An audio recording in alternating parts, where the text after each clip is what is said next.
Hi everyone, welcome to my channel. My name is Lynn. I'm a medical scientist. I do research about aging and cardiovascular diseases.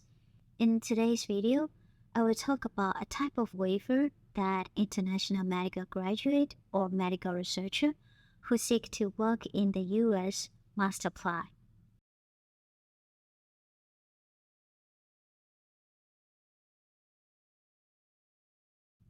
Most of the international medical graduate or medical researcher work with a visa called J1, which is a non-immigrant exchange visitor visa. Usually, J1 visa holders are subject to 2-year home country physical requirements. That means they must return to their home country for at least 2 years after completing their exchange visitor programs. However, if they decide to stay and work in the US, then they must apply for something called J1 waiver. A J1 visa is an exchange visitor non-immigrant visa. It is often used by international medical graduates to pursue further medical training or to pursue a residency in the US. It's also a to-go choice for medical researchers who plan to do scientific training in the US.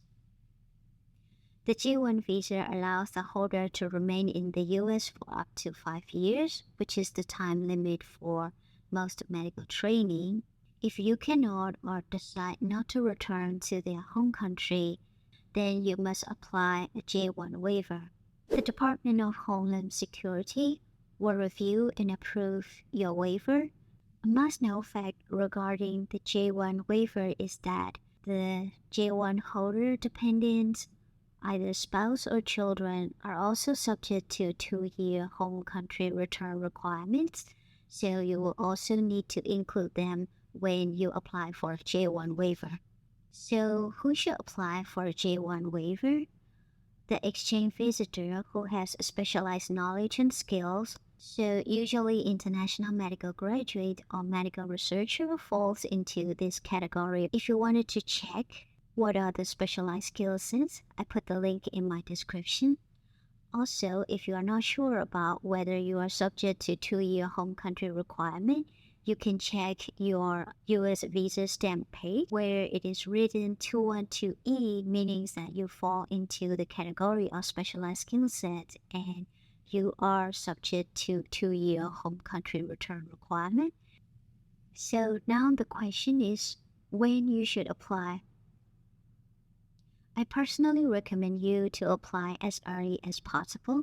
That is, of course, if you plan to stay in the US. But even if you don't plan to stay in the US, I still recommend you to apply it because usually we tend to change our mind along the way, and by the time we decide to remain, then too late.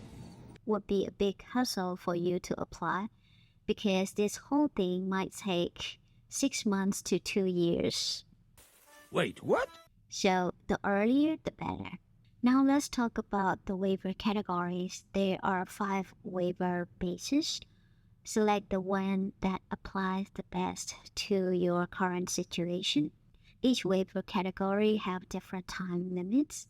No objection, that will take 12 to 16 weeks. Interested U.S. government agency, this takes less time compared to the other categories, which is just 4 to 8 weeks. State Department of Health is also the same. It's very quick, 4 to 6 weeks. Exceptional hardship, 3 to 4 months. Fear of persecution, 3 to 4 months. If you want to check the detailed explanation of these 5 waiver categories, you can check the link waiver eligibility webpage, which you can find in my description. Based on my personal experience among these 5 categories, the easiest, fastest, and least expensive one is the no objection letter. No objection letter is a permit given by your home country government indicating that they have no objection for you to stay in the US. Okay, you can stay. So by the time you request a no objection letter from your embassy, you need to state this reason. In my case, the reason that I stated was I have never worked in any government agency in my home country.